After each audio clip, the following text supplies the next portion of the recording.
Everyone, we're just taking a few moments to let some more people trickle in. So we'll get started in a minute or two here.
All right, well, it is 12:02, so I think we'll go ahead and get started. We've all kind of been in several virtual meetings and webinars and things in the past year, but you'll see here, we do have a tech help screen up that just kind of shows where you can find your unmute and video on off button. If you do have questions, you can type them into the chat for tech help. Just chat those to Michelle Probst. She'll help you out. And I don't think we have anyone on the phone right now, but if you are on the phone, if you need to mute or unmute yourself, it is *6 to do that. So with that, I think we'll get started. So welcome to the second webinar of the 21 webinar series. So this webinar, we're going to be focusing on 2 rotational grazing farms in the state that are both affiliated with 2 producer-led groups throughout the state. So we have Peter Arnold from Arnold Farms. They have a dairy heifer operation and they farm in Marathon County. And he's involved in the Oak Plain Partnership for Integrated Conservation producer-led group. And then with us, we also have Kevin Opperman from Highland Spring Farm. He farms in Dane County, and he has a grass-fed beef operation. So before we get more into the farms, I just want to give a couple of DATCAP announcements. First, there have been a couple of different field days and different events that are being sponsored by the groups that have gone out through the producer-led listserv. I've updated the events calendar, so if you have more that you'd like to push out through the listserv, let Rachel or I know, or you can email the listserv directly, and I can also get those calendars, so just a reminder for that. And then second, we just want to let you know that the request for proposals for 2022 grant applications that will be out in the next 2 weeks. We'll send an email out, so keep an eye out for that. So now I'm going to introduce Peter Arnold and Paul Daigle. So Paul Daigle is the county conservationist in Marathon County. He'll be talking with Peter today. Paul's been really instrumental in developing a really strong grazing network in Marathon County. Peter, a farmer, as I said, he's a dairy heifer operator and grazes his cattle. So with that, we're going to start with a video that we took earlier in the spring, and then we'll transition into a discussion with Peter.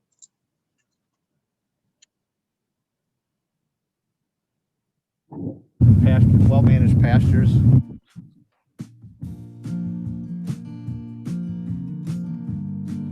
We're here in Marathon County and with retired dairy grazer Peter Arnold, who spent his whole career running a 220 cow managed dairy operation, and now he's custom raising dairy heifers on well-managed pastures. You know, how we keep quality, I think, is first of all, we try to start as early as possible, as soon as the ground carries. We start moving them. Sometimes you have to supplement a little bit of hay along with it, or forage, just to make sure we get enough fill in them. That's the first step. and we start moving them as soon as possible. And kind of has to do with weather. If it's dry enough, we might graze a little tighter. If it's weather, we'll graze a little longer just to keep moving. We don't want to make damage, but you still want to keep it tight. I know we get a chance to look behind us, kind of what we left. That is not kind of ideal.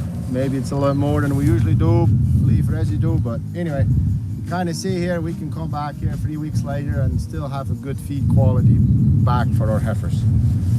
What we cannot reach if the heifers in the first round, we probably skip and do mechanically harvesting in about a week or 10 days, just to get it all cleaned up.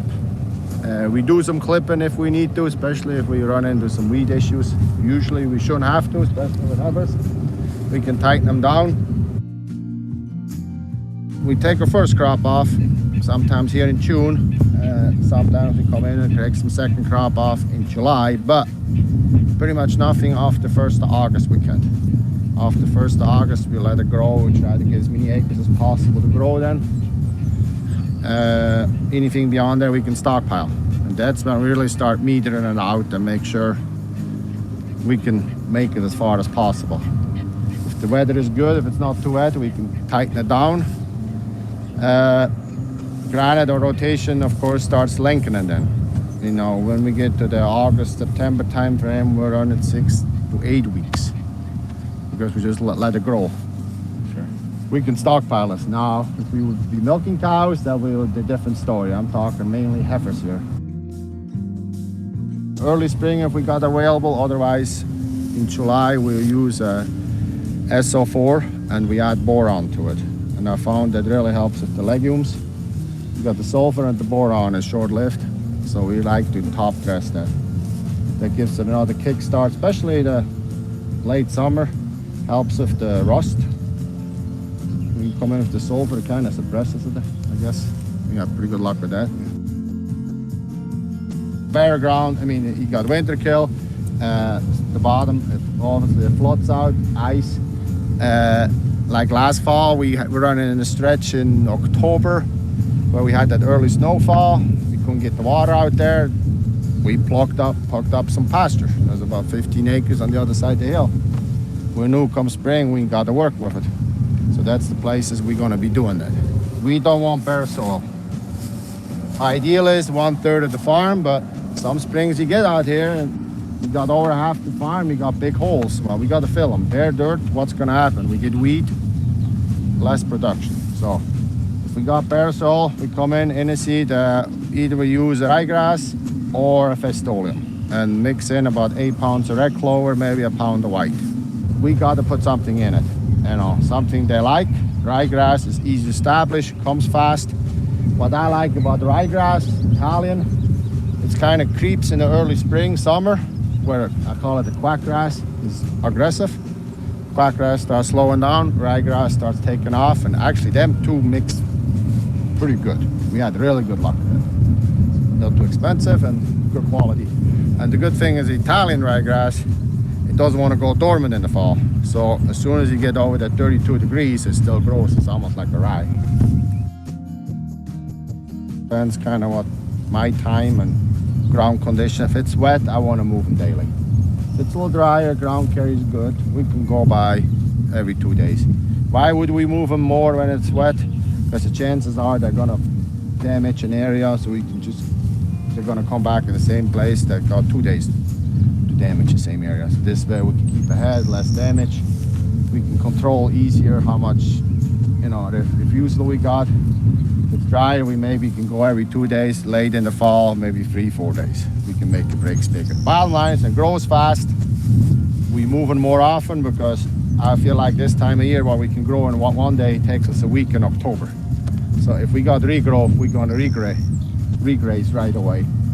That's to me lost time of regrowth. So we want to keep ahead of it. I would say that's a good place to start.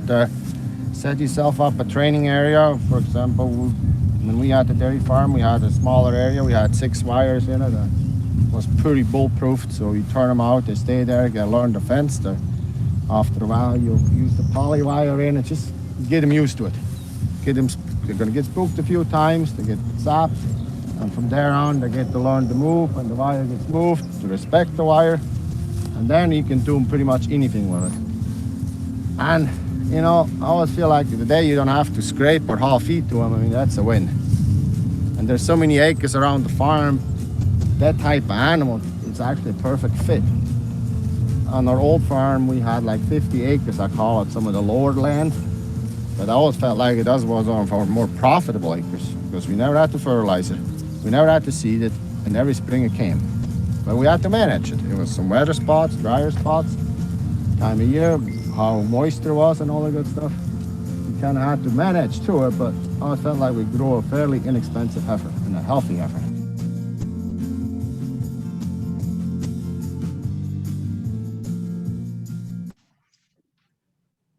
All right, so that kind of set the stage pretty well for how Peter manages his pastures. So now we'll turn it over to Peter and Paul to continue the discussion. And I just want to note too, if you have questions, go ahead and put those in the chat and we'll have Peter address those. So Paul and Peter, take it away. Yeah. So Peter, if we can follow up on the video, and you know, one of the things we didn't cover was you know, if you're going to get started, if you're taking a field that's in annual row crops, what are your steps that you would suggest to folks on establishing pastures when it comes to manure and fertility and your seeding mix? And when do you start grazing that new pasture the first time? I guess, you know, of course, all that kind of depends what you're working with. I assume it's a row crop the year before you start bare soil. First question is, you know, what kind of animal you'll be grazing it. I assume we're looking some kind of dairy heifer or dairy cow. So anyway, that being said, you know, get the fences figured out, good fences, make sure you get that kind of taken care of. In terms of seeding, I would definitely start with pull some soil samples, kind of see where you're at. You know, then previous fall before, maybe you want to do a manure application or even put a right cover crop in or something that nature. Spring, you know, there's different ways of doing it. You can put a grassworks mix in with a cover crop or go straight. I guess depends what kind of soil you got, how many acres, and what your feed demand is. What can you do with the cover crop? Is there any places you can use it, or do you need to graze it all right away? Those are different questions. I would say over the winter you can kind of maybe figure out. You know, in terms of fences, there again, you know, what kind of animal groups you be grazing short term, long term. Maybe you need to make some sacrifices. You know, if you start with heifers and eventually move into cows, you know, so you can build those cow lanes or get the water out there the right place. You know, at the end of the day, get some people involved in it. They've been grazing before, maybe start talking to them and make a plan. Pick everybody's brain, as many people as possible. Is it the local county agent that maybe has some grazing experience, or other fellas, pasture walks, stuff like that? You know, in terms of seeding it down, yeah, I would probably use like a grassworks mix in this region.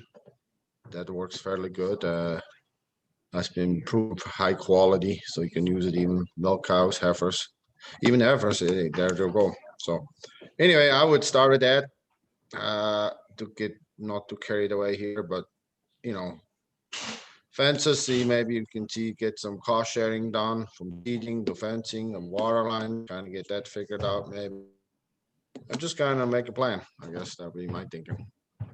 That's really how it all starts. You know, I know, you know, on your dairy farm, you know, back in the 90s, we really started with a grazing plan and identifying, you know, areas to get started. You had about 90 cows or so when you started, and you grew to 220. So you certainly added more acres, but it really started with a good plan. And I know I was able to work with you, and we were able to steer you to some state grants that are they're actually from the Department of Agriculture, Trade and Consumer Protection that the county administers. And I believe you worked with the Natural Resources Conservation Service on cost sharing as well. Is there any other areas that you remember getting assistance from for any, you know, when you got started to manage grazing, or where would you tell folks to go to get advice if you were starting again? No, I would say that sums it up pretty much there. I guess at the end of the day, you got to put your own pen to it and make sure it works for you, you know. At the end, I mean, hopefully it's a profitable system. I would encourage that highly to do, you know, figure out, you know, that starts as a plan. You can put your numbers to it and work for there up. I mean, yeah, right now, that sounds about right in terms of cost sharing, you know, things are always changing. Every county is a little different, so it's hard to say which one, you know.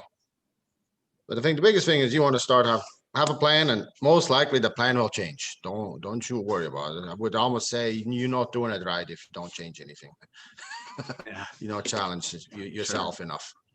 You know, even ourselves, there's stuff we did in the beginning, and then later on we had to not redo it, but we have to tune it up, I guess. You know, as you start moving cows year out, year in, and all you're running a different weather pattern. I always feel like it takes about 3 to 5 years. You're gonna run through a drought, you run through wet spells, a lot of snow or no snow and ice and all that good stuff. And it takes about 5 years to get the system, I call it almost bulletproof. You know, you can kind of cope with every scenario, hopefully. Yeah. So that's kind of what I got there. So, you know, for dairy farmers, you know, I know, at least from what I've been told and listening to folks like you, that a good group of animals to start with are those bred heifers, because they don't need that super high quality. You're looking for something a little more fiber and a lot of volume, and it's harder to goof up when you're starting with them. Is that something you would recommend to folks as well? That's a good group to start with, bred heifers, or is there a different group you'd recommend, or anything especially for dairy farmers? yep, that sounds good. Even bred heifers or even the younger ones, you know, 6 months plus, if you got a good fence, maybe even there already. Anytime you can start a heifer on grass, I would say, especially if you're thinking about later on grazing, you know, you're gonna have already a few animals to trade once they get in the milking group. To know the system, to know what's going on. That could be the leaders. That makes it the transition later a lot easier.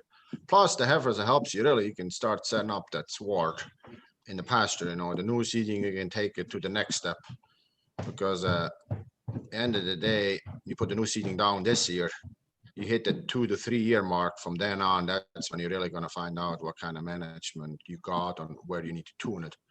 Because the idea is you can create a sward that's going to last you forever. You know, figure out some kind of maintenance system, isn't from inner seeding or, you know, broadcasting, manure management, everything. I mean, that's where you're going to find out, because you don't have that tillage every 2 to 3 years where you roll it over and start new.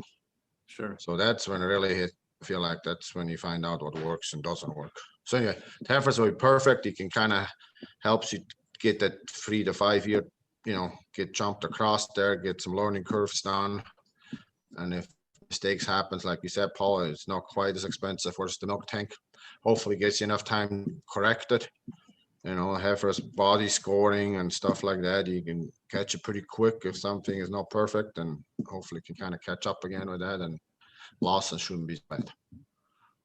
You know, I know when one thing we talked about in the past was reaching some of those daily goals. And I know at the UW Marshfield Research Station, they have their heifers on pasture, and they're exceeding 2 pounds a day rate of gain. And, you know, from your experience, I know you always watch body condition and the health of the animal more than really weighing them. But did you ever have trouble reaching those industry benchmarks of having heifers calve at that 22, 24 month interval, and keeping them on a nice cycle, and, you know, so that you're not taking, you know, excessive amounts of time to get to a heifer into the milking herd? Yeah. You know, generally not. Do we run into trouble? Yeah, there was times, you know, when we had those drought years there in early 2000, you know, our feed was really tight, and we just pushed them too far. I mean, we knew we had to do some compensating there. Or when we had those hard winters, you know, 24 inches snow and preset bales and drifts up to the knee, and maybe the quality wasn't perfect, you know, a guy got to watch it then, you know, to make sure, you know, sometimes my old plan was not right, and we had to do some readjusting. Maybe feed, you know, like in that case, we had to end up feeding closer to the windbreak, make sure we get enough intake. Same thing in the summer. Maybe we had to supplement those sooner. And just don't push it too far and trying to, so I guess it comes down to you just got to watch it. And at the end of the day, most likely reality is it's still life. I mean, it's going to happen. Eventually it's going to catch you. So you're really just, you're Even the watching best their, system. I mean, you're watching their body condition and their rumen fill, to make sure they look like, each day. and I think over the years we learned, after those mistakes we learned. I mean, every spring, as soon as seed heads come, there's kind of rule of thumb. I think that we deworm them. Fall, as soon as you get a good killing frost, deworm animals, stuff like that. We just learn and doing it by the season, and that really helps us, keeping gains going. Because, like you said, the deworming and stuff, if you don't do that right, boy, you can waste a lot of feed in a hurry. Sure. Yeah. So Dana, But it can be done easy. It can be done. I mean, to me, that's a no-brainer. Dana, do we have any questions from the audience so we can try to stay on track with your request here, and or do we want to keep going, or what's your preference? Looks like we don't have any in the chat yet, but just as a reminder, if anyone out there does have a question, you can either unmute or type that in. Otherwise, yeah, I guess maybe one question I had, I know when I was out on your farm, you talked a little bit about soil organic matter gains and kind of water quality benefits. Can you talk a little bit about that, Peter, what you've noticed over the years in some of your soil tests? In terms of soil test, how often we do it, or organic matter gain, is that what you're kind of referring to? Mm-hmm. Yeah, like your soil organic matter. Sure. In the previous farm where we over the 20 years, I felt like with a permanent sod, we can gain at least 1.5 points organic matter. Just the fact that we don't turn it over, very, limited erosion. At the end of the day, that gives you more water holding capacity, the whole 9 yards. I mean, your nutrient cycle works so much better, figured out how we can keep a highly productive pasture without really total innovation in the mix. So, and of course, less runoff, we can keep more fertility on site. That's the whole, that's the end of the day, that's money lost. Hey, it's a problem downstream, of course, we all fighting that, but also for the farmer himself, we cannot afford to lose it. That's big dollars lost. That's profit center. So I hope that kind of answers your question there. Yeah.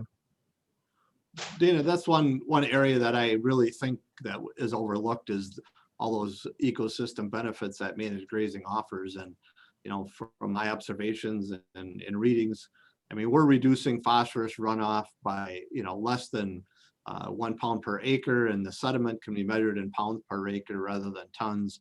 And just observation, you can just easily see well-managed pastures, the water during a heavy rain soaks to the pasture, and the neighbor's field is basically, after about 1 inch of rain, the water is running off. And well-managed pastures, we can get 3-4 inches of rain before you see water moving at all off of those pastures. Yeah, absolutely. And the system kind of provides all those 5 soil health principles. So I think we got a question from Amy.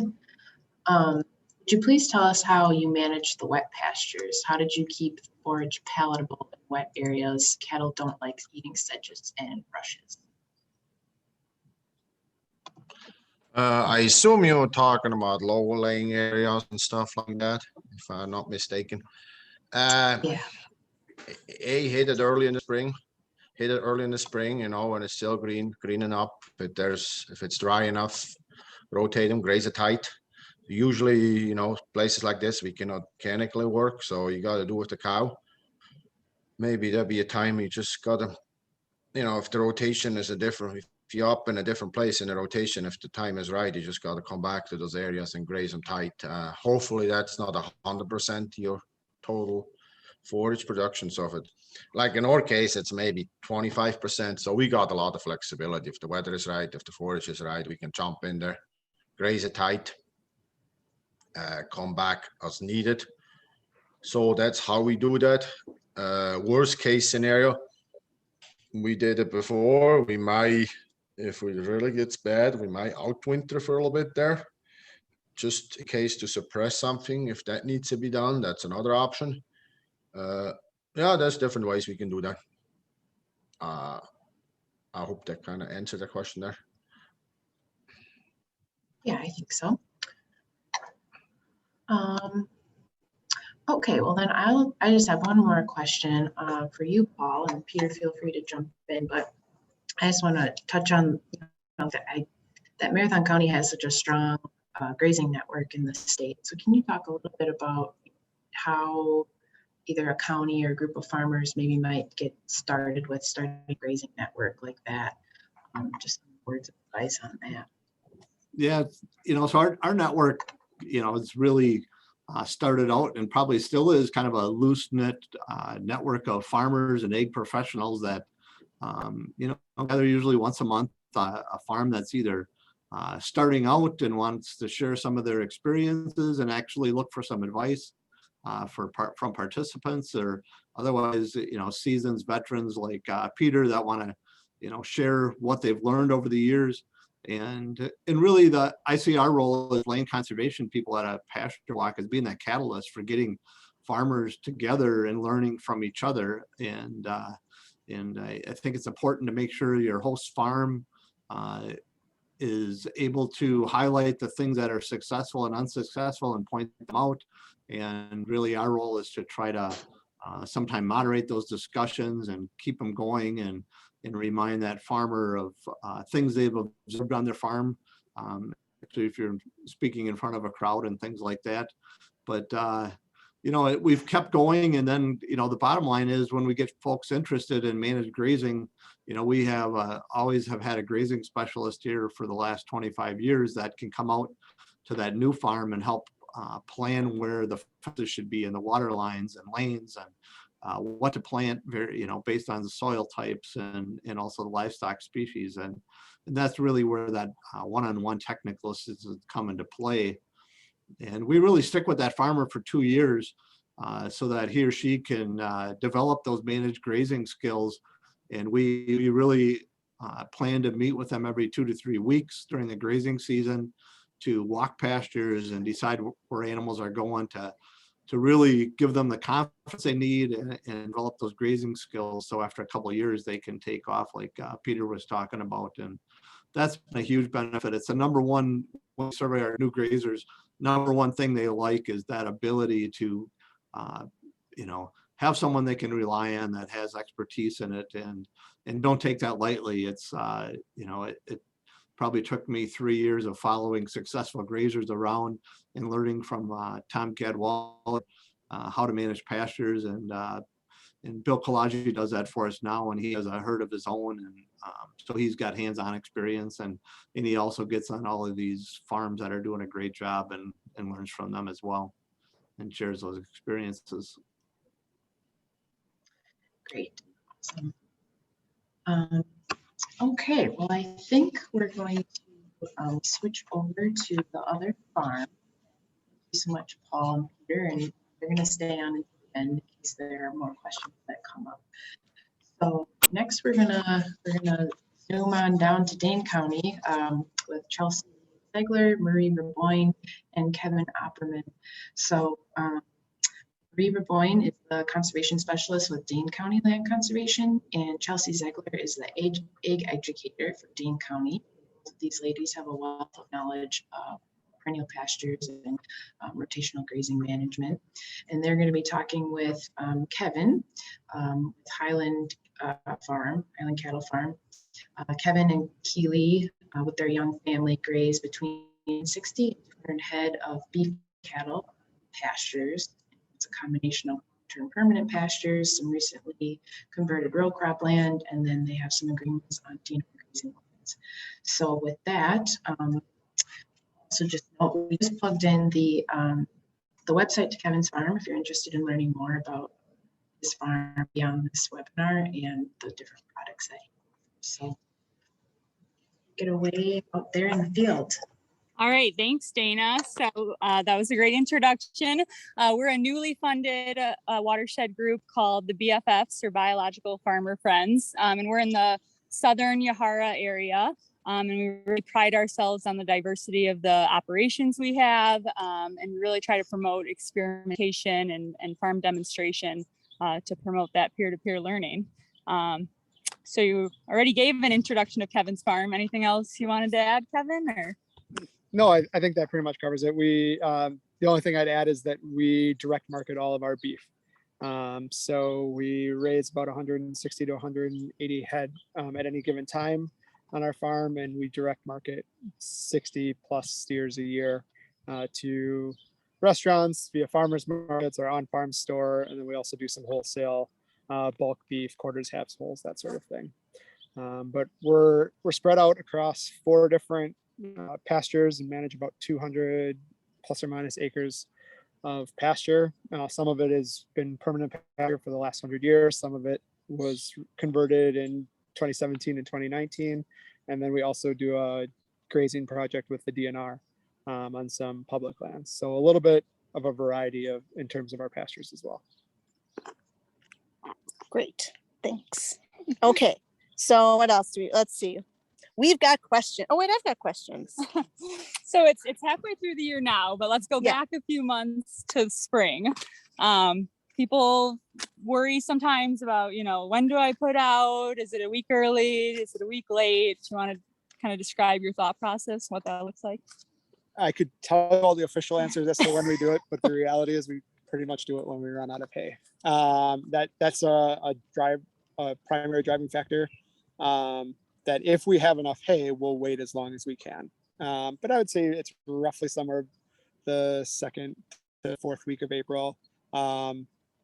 Ideally, the way that when we have the most success in doing that, it's because we were able to stockpile some pastures over winter, so that we have a lot of leaves out there, so that they start growing faster. And that's one thing that we've been able to do, is that we have pastures that we may want to graze in the fall. But based on snowfall or mud or whatever, we end up leaving them. And so then they come back in the spring, and then those are the ones we hit. But we're certainly looking for green up. We're looking for a height of 5-6 inches, something like that. What we do find is that we go through them really fast too. So the longer we can wait, the better.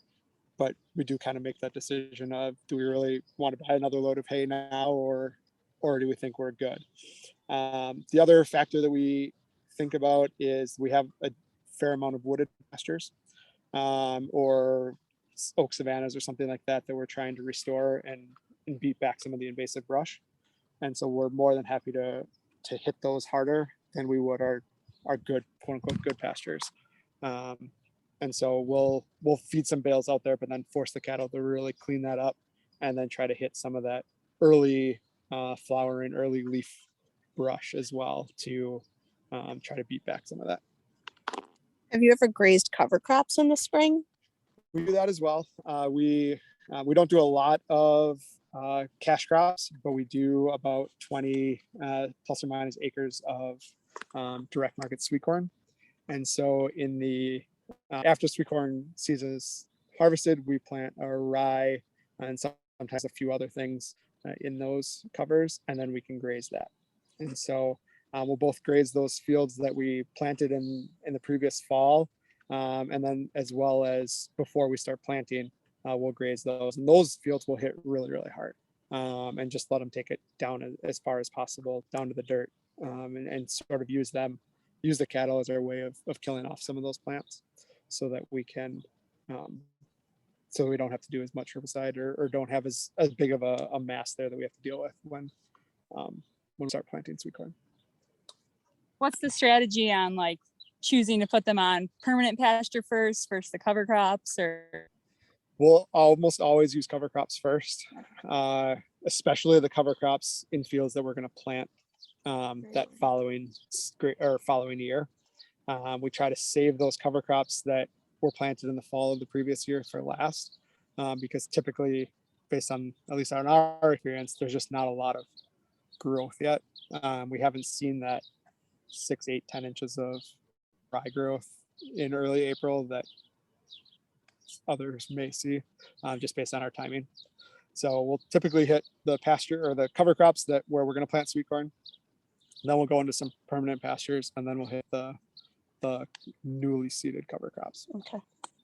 And then do you feel like, are you trying to sync up your calving with pastures, or what's your calving? Yeah, so we calve usually the second week of April. So kind of shoot for April 10th, plus or minus with our heifers. And then the rest of the group will start about a week later, is our goal. And then we calve through Memorial Day. We found that once we get much into June, it's just harder on the cattle that when you get those really hot days, and we don't like it as much. With the breed of cattle we have, they have a little bit longer hair, and we tend to have a lot more fly problems in our calves. But then the other thing is that we just have a hard time finding calves when we're doing our rotations because the grass is just getting too tall. Right.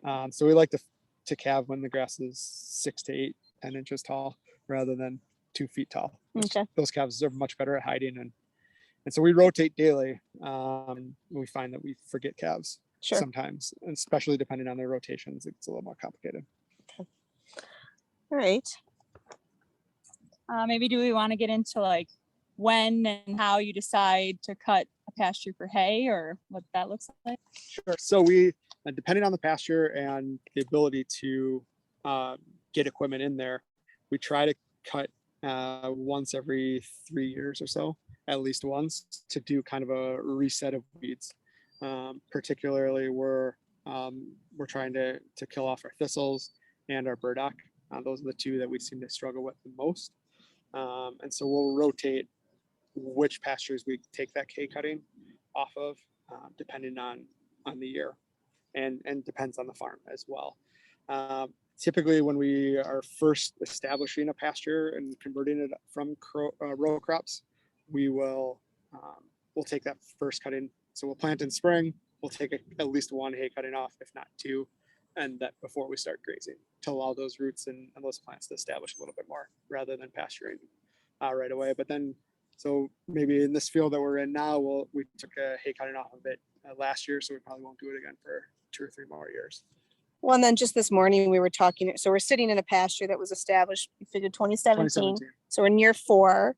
And then in that same year, we seeded down that hay field along the road. And we were just talking about how the pasture that has been grazed for probably 3 out of the 4 years really is filled in quite a bit nicer than the hay field that's just being hayed. And we were just kind of talking about why that might be, and why the hay field's got a lot more bare ground left, where the pasture really is. I mean, I was just walking around, and I remember when it was seeded and we were like, ooh, gosh, it was a tough winter and there were all these different things, but it really looks nice out here. So I think rotating what you can hay, if possible, seems to have been better for the pasture overall. And I mean, without haying it for an entire year, it's hard to say, like, yes, you get more yield out of a rotationally grazed pasture than a strictly hayed pasture. But just looking at it, you can kind of use your right, common sense and be like, wow, this actually does look quite a bit nicer. We don't do any clipping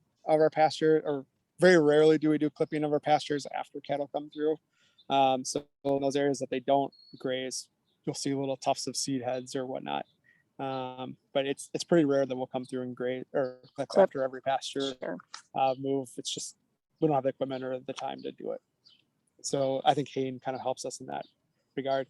And certainly, if we get a patch of, this area is really heavy and it's something that we want to get rid of and the cows aren't doing it, we'll clip it or hay that little section. But as far as general pastures go, we typically don't do that. Sure. And there's pastures that we can't get equipment into that we wish we could. Yes. Yeah. There's too many trees to go around or whatever, but then we see that weed pressure come a little bit harder. Sure. Okay. And I think you mentioned this a little bit, but you're on a pretty much a daily move during the growing season. Do you, and we talked about that a little bit this morning, like sometimes you just want to push a pasture a little bit further for one reason or another. Do you try to stay loose with that? Are you pretty strict? It depends on the pasture and it depends on the farm. There are some farms where it's just easier for us to move every other day or every 3 days. Like the wildlife area. Right. Right. So the DNR property that we graze has a pretty heavy brush population. The water isn't as easy as it is in some of the pastures that we own. And so those we move every 3 days. We still check the cattle and are making sure everybody's where they are, but we don't screw around with moving them. Whereas at the pastures that we own or closer to home, we move pretty much every day. The only times that we don't do that is either when we're in an area where we want to try to beat back some of the brush or weeds or whatnot, where the cattle are behind us. About half that pasture is really good, but the other half of the pasture has a lot of pressure, and so they'll probably stay there a little bit longer. But then we'll also adjust our rotations so that the rest period's longer for those. So the one where the cattle are right now, they grazed it earlier this spring to really hit it hard, but then we skipped that paddock as we did our second rotation, and so now we're on our third rotation and they're back in that area. And it's amazing how thick the grass is in there and the pasture is, just to let it have that time, because you could tell on the second rotation it wasn't anywhere close to the rest of the stuff Sure. on either side of it. Okay. Okay, I guess in mid-June, we were looking a little scary with the amount of rainfall, and of course we're a little bit behind still, but things look green. Did that change how you managed things, or what you cut or what you didn't cut? Yeah, it changed a little bit in what we cut. There were a couple of pastures that I thought were going to get ahead of us and really seeded out, and we decided not to cut those, just to make sure that if in June, when it was 90 degrees, never felt like it was ever going to rain again, we just didn't hay them and left them and focused and changed where we were going to hay to a pasture that has a very high water table, a little bit closer to the lake, the Medicine Lakes, and decided to hay that instead. Okay. But yeah, there are rotations where even in this good pasture that we had, when we would move them, they're kicking up dust. And the pastures looked good, but you could tell that there just wasn't as much material there, and it was really dry. And now I feel like everything looks pretty good right now. Yeah. All right. Oh yeah, we wanted to talk a little bit about interseeding, and then what you do when inevitably you do damage pastures once in a while, and kind of what's the game plan there, and maybe not feeling too guilty about damaging your pasture. Yeah, It happens. When we got a couple of those heavy rains where you get 1 inch, 2 inches of rain, and the cows feel like they're really mudding everything up, we tend to just leave them where they are rather than rotate them on those multi-day rains. And maybe we'll bring out a bale of hay or two to them, but we really try not to allow them to Mess up multiple paddocks in a row. Right. If you're going to screw one up, screw one up. Exactly. Yeah. And then we'll let that, we'll maybe skip that paddock in rotation, but then find that the next time around, or the next spring, depending on the time of year, that pasture is as good as any of them, if not better. So that hoof action and that kind of churning up, it looks pretty bad at the time, but as things grow back, it seems to do fine.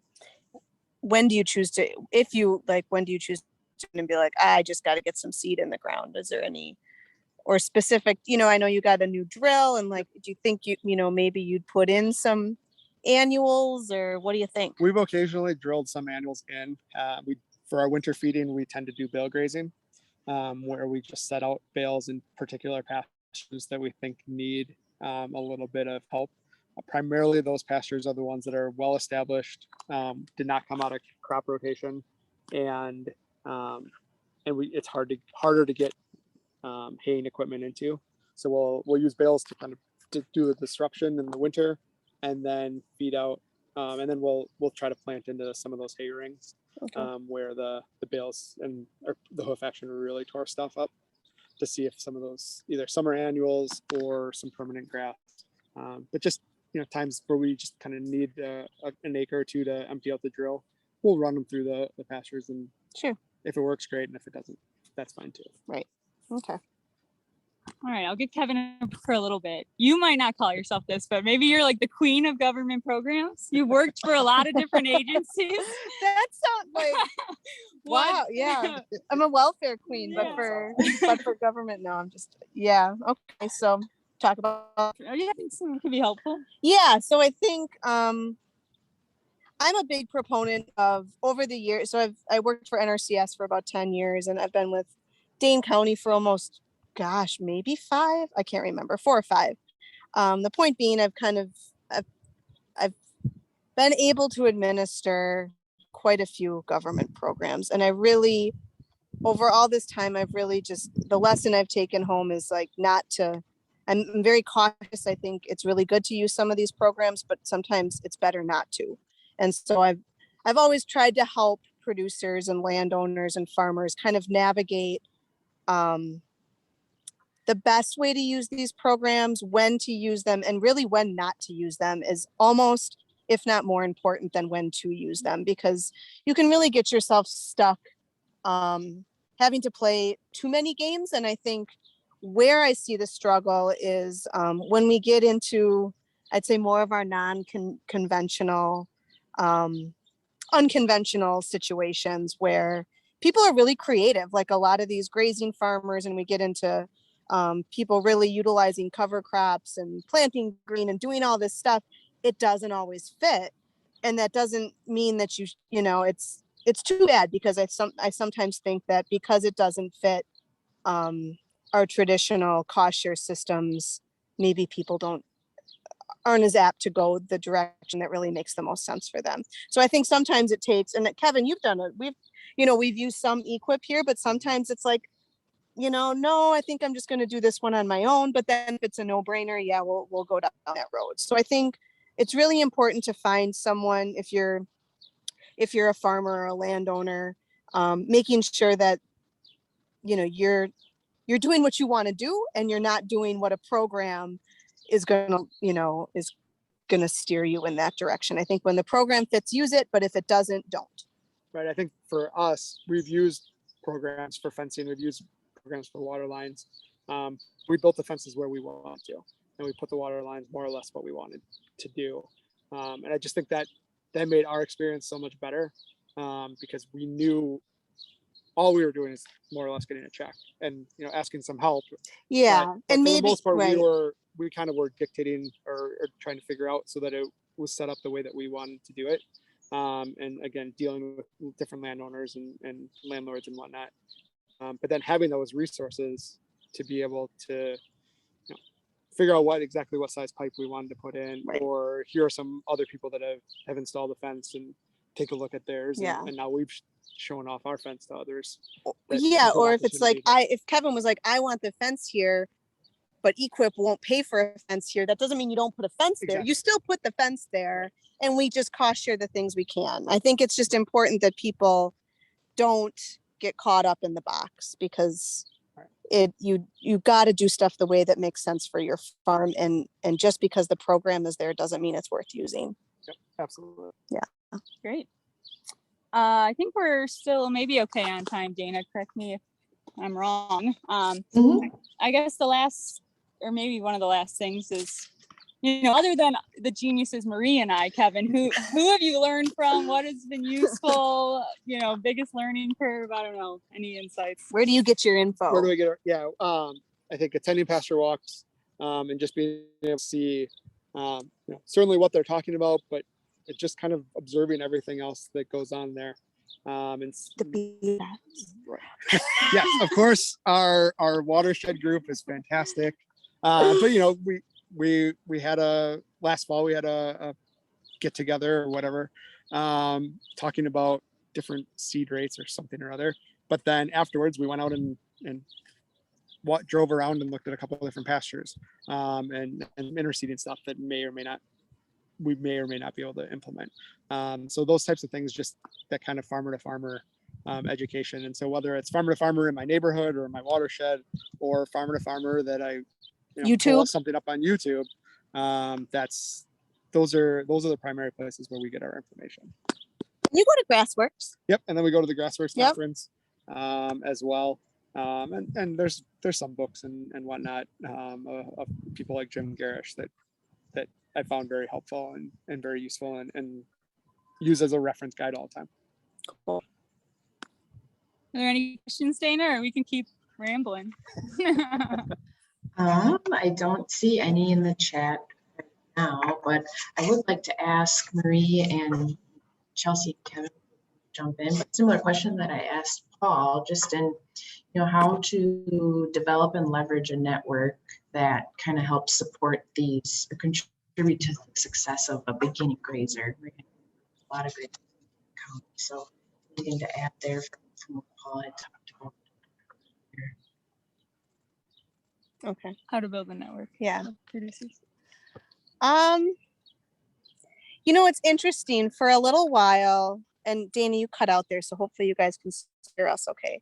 For a little while, I think I don't know, Chelsea or Kevin, like I'd attend pasture walks and I was always seeing the same groups of people attend the pasture walks. And it was a little bit disheartening because you're like, gosh, like you really hope to see new faces and different faces and people who aren't grazing already. I mean, that's it's hard to get new people. And I think what's really neat about these, and I'll put a plug in for these producer-led watershed groups because it's true, is that I think if you can start out with some of these influential farmers in a community and they have, you're asking for a lot of time and trust from people, right? And you want to make sure that time is well spent. I was just joking with Kevin because we've been here since like 10:15 this morning. Like we're all kind of hot and hungry. And I'm like, oh my God, I'm sorry we've been here so long. But my point is that like, if you can get a kind of a core group, especially of farmers in kind of a neighborhood that are well-respected farms, and they invite people in, it builds from farmers, not from really like whoever the agency person is that's filling out the paperwork.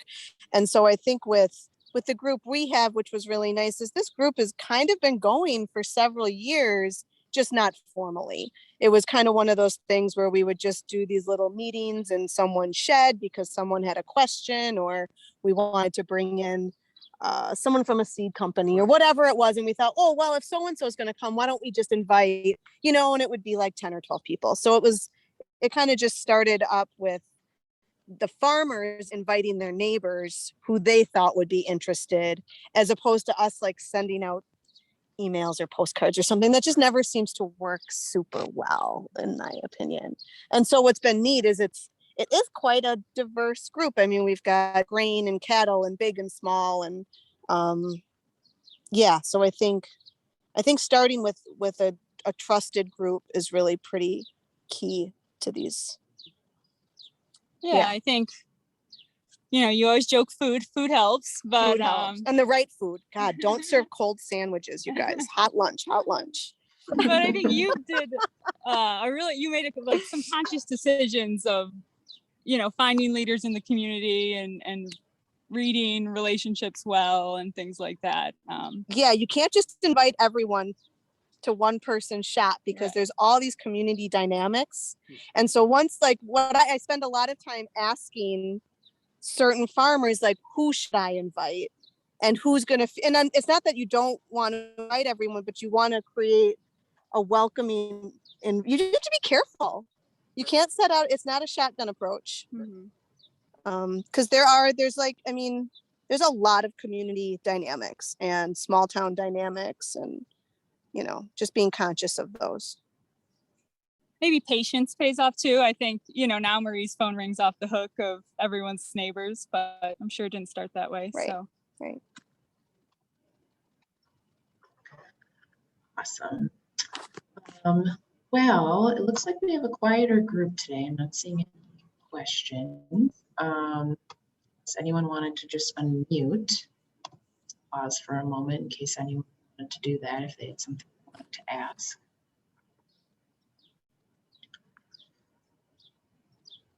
All right, all I hear are the birds in Kevin's pasture, so it's a bad thing. All right, well, I think we can wrap up 5 minutes early then. So thank you so much, Kevin and Chelsea, for your time today and the good work that you're doing with Biological Farming Friends. I'm really excited about that new group. So thank you for that. And thank you, Paul and Peter, for your time today and all the good work you're doing with the EPIC group. So we did record this, so we'll post this on our website and send that information out when that happens. And then that, I just wanted to thank Michelle Probst and UW Extension for helping us put this on. And with that, I think we'll close out. So, thank you all for joining.